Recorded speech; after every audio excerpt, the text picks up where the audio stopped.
iPhone settings, how to hear your selected text in iPhone.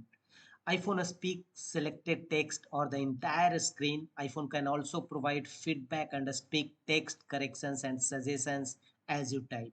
Here are the process. Go to settings, choose accessibility.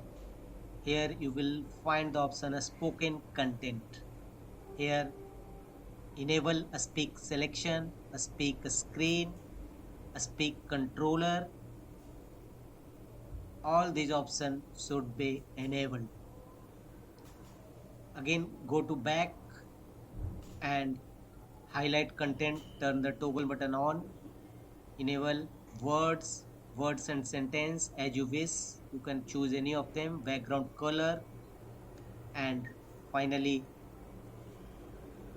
go to your mail and inbox, open any content, select it and choose the arrow From marks and play Apple option. address to iPhone will Ilian Sharma read your underscore content, 45 at your selected content iCloud.com. in iPhone. The 15th, That's all. the 15th of June 2023. Introduced